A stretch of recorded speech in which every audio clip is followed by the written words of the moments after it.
Buenos días, tengan todos ustedes, que Dios los bendiga. No sé si es la frustración, la decepción que he tenido al ver videos de un contenido donde hablan sobre la infiltración masónica de la iglesia.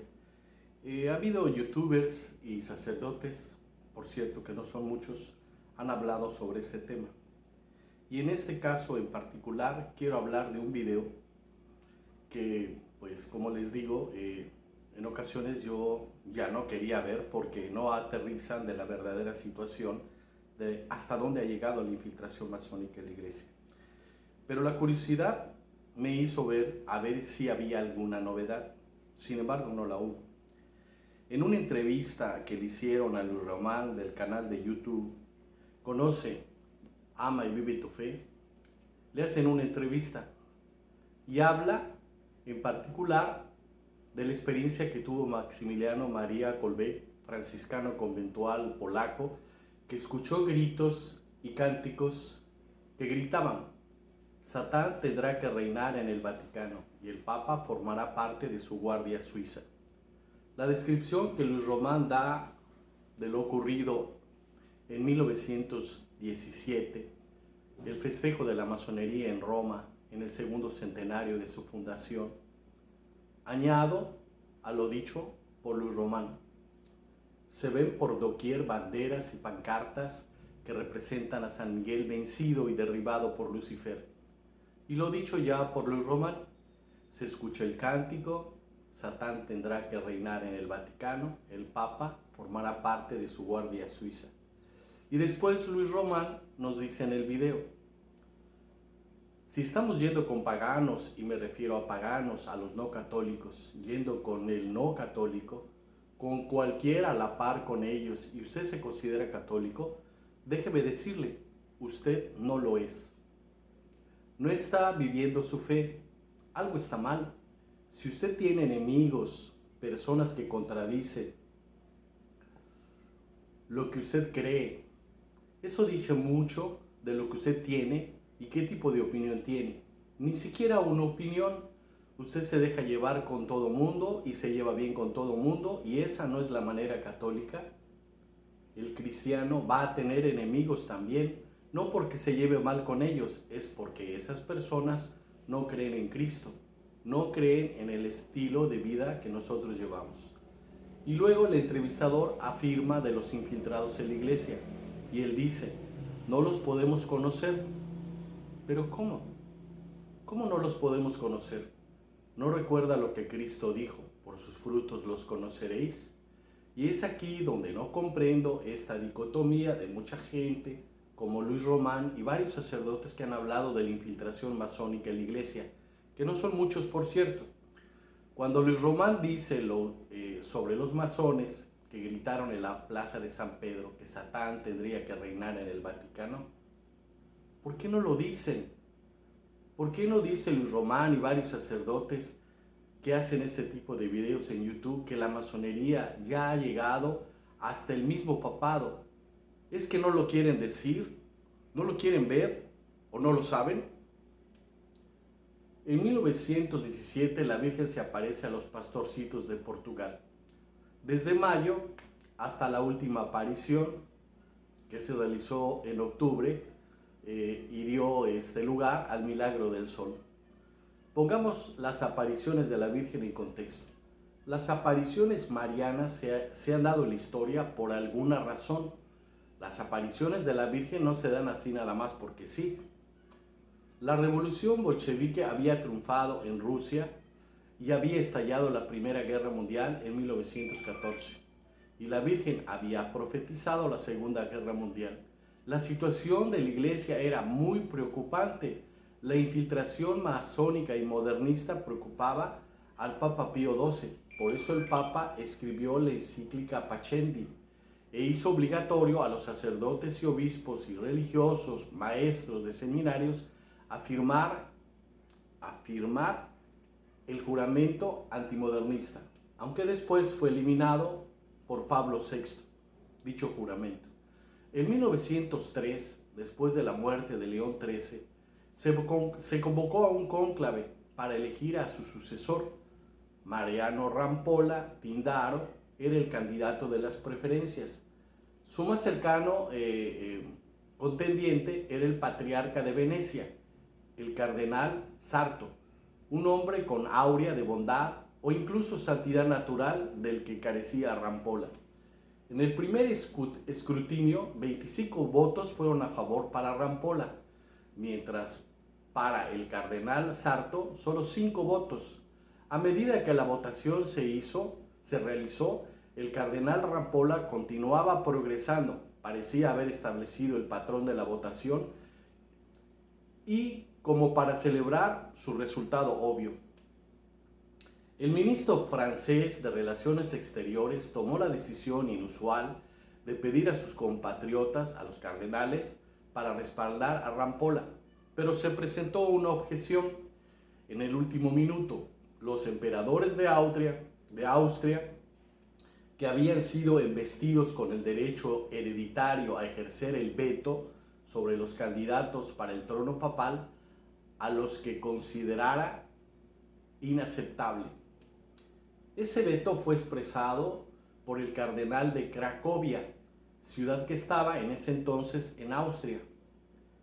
En el nombre del emperador Francisco José de Austria, algunos dijeron que el veto era del Espíritu Santo. Ese veto por el emperador de Austria, el cardenal Sarto, se convirtió en el Papa Pío X. Pero no solamente el veto expresado por el emperador de Austria fue la única causa de la restricción para que Rampolla fuese papa. Se le encontraron documentos que probaban que el cardenal Rampolla pertenecía a la sociedad secreta del Orden del Temple de Oriente. Se obtuvieron pruebas de que Rampolla había estado trabajando para el derrocamiento de la Iglesia y el Estado. Esa información salió publicado en un artículo en la Libre Parole en 1929 en Toulouse, Francia. Gracias al Espíritu Santo, las sociedades secretas se vieron frustradas en su intento de instalar en el papado a uno de los suyos. Ahora podemos entender por qué 14 años después, cuando irrumpieron en la plaza de San Pedro los masones gritando «Satán tendrá que reinar en el Vaticano», volverían a intentarlo y lograrlo. ¿O somos unos ingenuos? ¿O el misterio de iniquidad nos nubla el entendimiento para no ver? ¿O simplemente tenemos disonancia cognitiva? Algunos han hablado de que la masonería ha llegado al papado. Investigadores católicos han escrito libros, por ejemplo, el libro La Iglesia Eclipsada. El autor del libro viajó a la ciudad de Nueva York para entrevistar a Malachi Martin, quien fue teólogo personal de Juan XXIII. También fue teólogo, asesor del cardenal Bea en el Concilio Vaticano II y fue uno de los que conocieron el tercer secreto de Fátima. El autor del libro La Iglesia Eclipsada le preguntó a Malachi Martin que si el Papa Juan XXIII era masón. Malachi Martin le respondió: las pruebas se guardan en el archivo secreto por el cardenal Angelo Sodano. También el padre Luigi Villa, recomendado por el padre Pío de Pietrelcina al Papa Pío XII, para investigar la infiltración masónica en la Iglesia. El padre Luigi Villa fundó la revista Chiesa Viva y ha documentado la afiliación masónica de Roncalli, Juan XXIII, y también de Giovanni Battista, Pablo VI, a la masonería. La revista Chiesa Viva pueden encontrarla en internet, hay algunos números en español. También han habido masones que han escrito y han declarado sobre los papas masones, como Yehudah Sahor, más conocido como Gabriel López de Rojas, fundador de una secta Illuminati, las Societas, al igual que el sistema de iniciación denominado rojismo. Gabriel López de Rojas nació en Barcelona en 1999, un judío sefardita.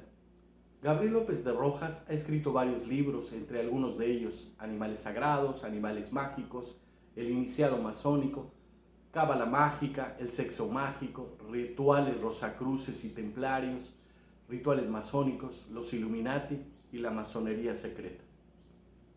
En este último libro, Gabriel López de Rojas escribe sobre los papas masónicos en el capítulo 10, titulado La masonería y la iglesia. Él nos dice, la búsqueda del poder. Cercanos, porque este capítulo es uno de los últimos.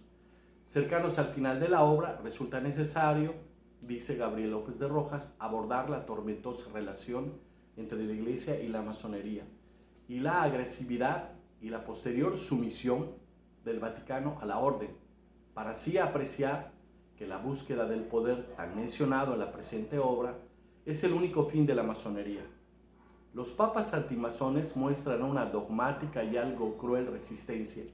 Los papas masones, por contra, verifican el deseo de dominio de la orden, mientras el sector tradicionalista de la Iglesia Católica nos enseña que la tolerancia jamás puede servir de lucha contra los totalitarismos.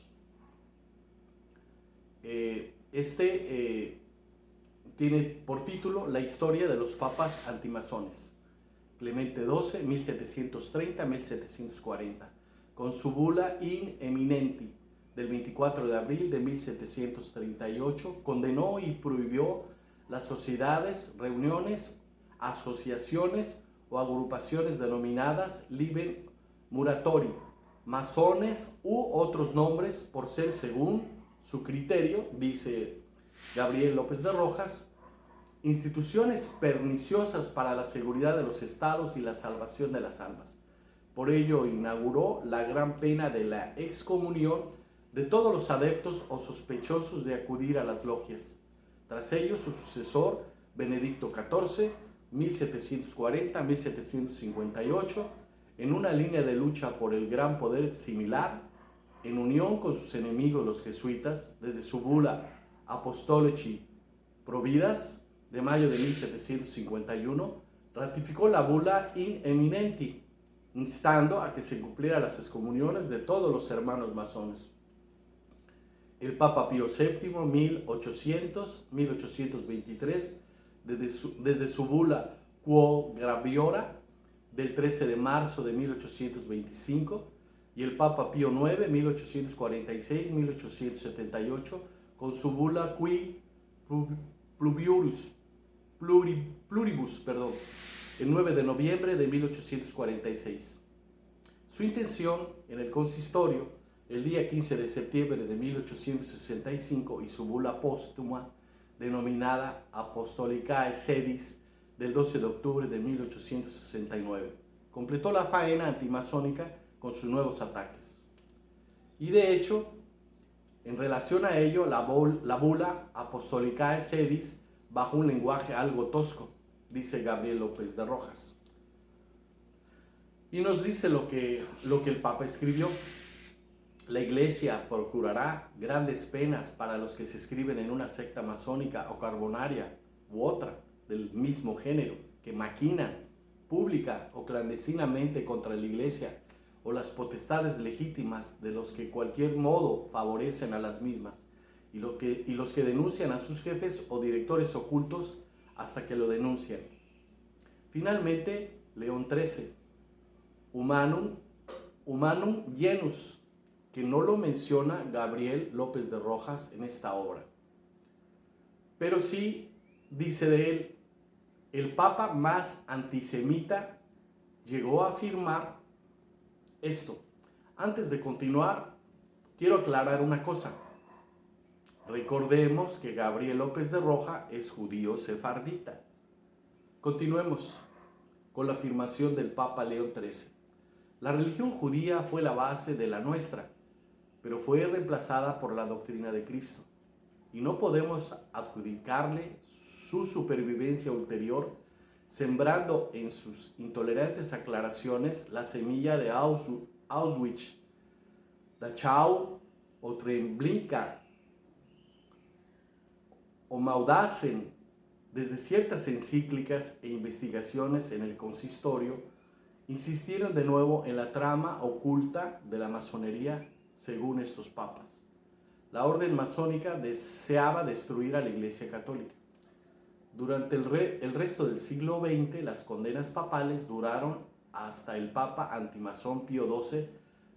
Tras este Papa arribaron los papas masones. Y nos dice en el título Historia de los papas masones. El primer papa masón e Illuminati, según un buen número de estudiosos de las sociedades secretas, fue el tolerante y respetuoso Juan XXIII. Así, durante su etapa de obispo, el obispo Angelo Roncalli, nombre del papa por aquel periodo, fue iniciado en una sociedad que utilizaba la rosa y la cruz, y muy probablemente en la masonería. Y por ello, ya en el papado tuvo una cruz personal que portaba el símbolo masónico Illuminati del triángulo y del ojo. Esta cruz yo la encontré en la revista del padre Luigi Villa, pero creo que la pueden encontrar en internet. Buscar la cruz que usaba el Papa Juan XXIII. El siguiente Papa, Pablo VI, de la misma manera que el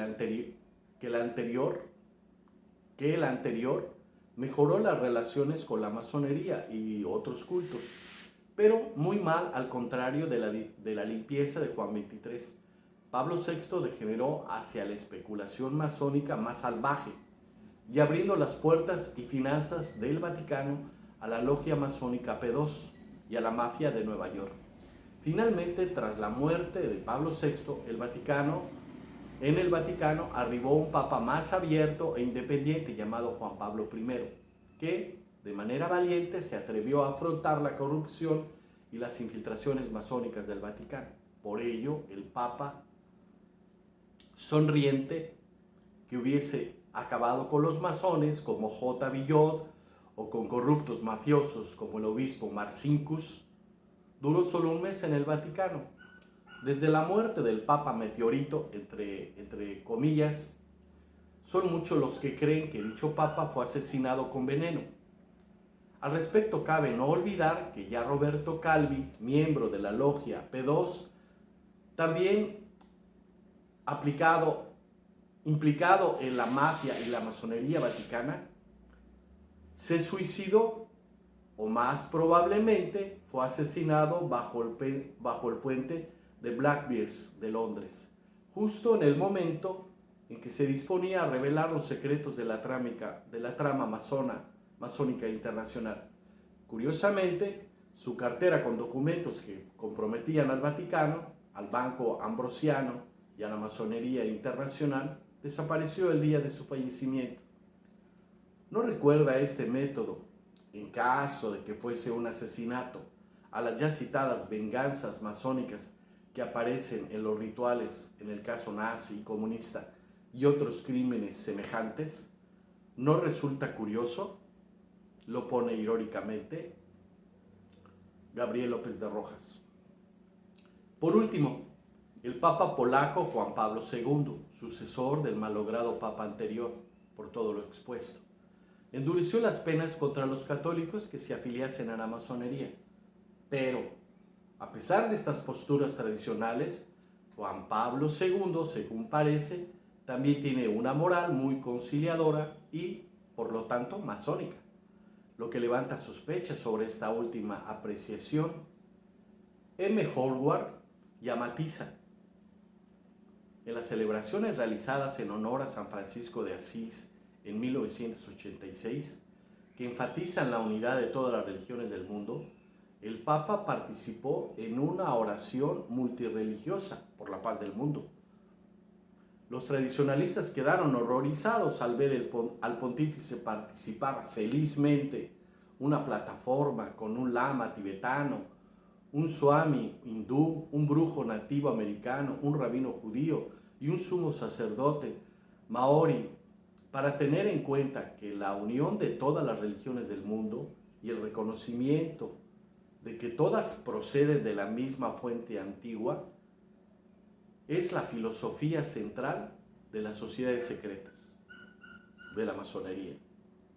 Por último, Carlos Vázquez Rangel, quien fuera el gran comendador del Supremo Consejo de la Masonería Mexicana, reveló hace aproximadamente 30 años en una entrevista al seminario de izquierda Proceso que en el minúsculo Estado Vaticano convivían 4 logias diferentes masónicas. Afirmó que Angelo Roncalli y Giovanni Battista Montini fueron iniciados en la Gran Logia de París el mismo día y que además que muchos altos funcionarios del Vaticano son masones del rito escocés, pero trabajan en forma independiente. Realizaban sus labores a través de las logias secretamente. En el Canon 2335 del Derecho Canónico de 1917 establece que los que dan su nombre a la secta masónica o a las otras asociaciones del mismo género que maquinan contra la Iglesia o contra las potestades civiles legítimas incurren ipso facto en excomunión. Ahora yo les pregunto a los youtubers y sacerdotes que han publicado sus videos en YouTube, la infiltración de la Iglesia por la masonería.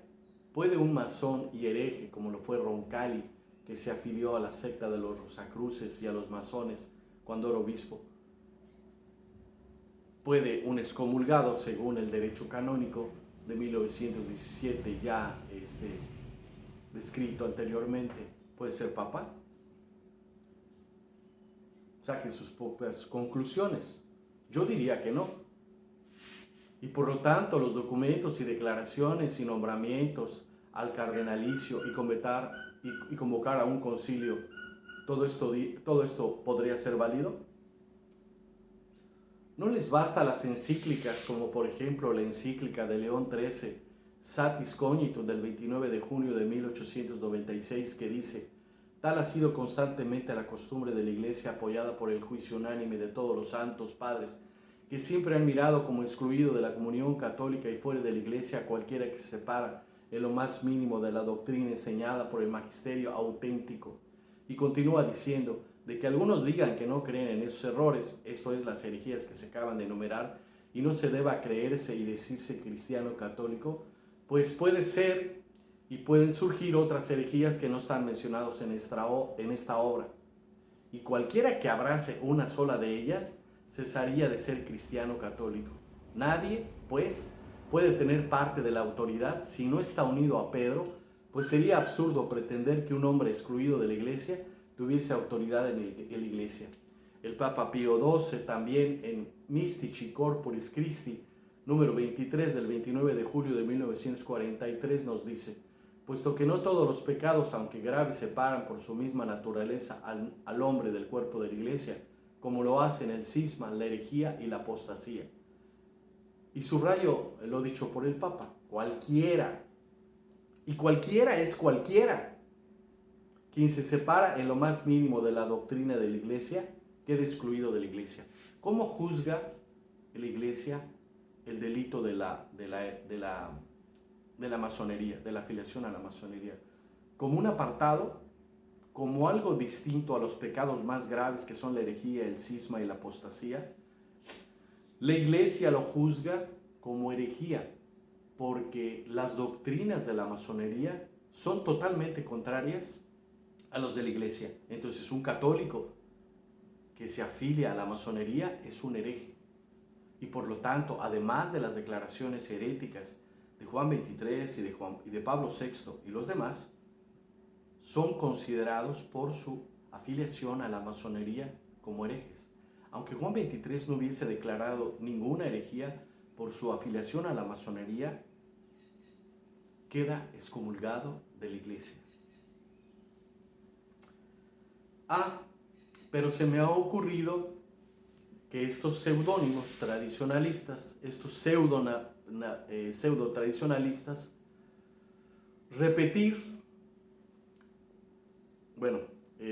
regreso.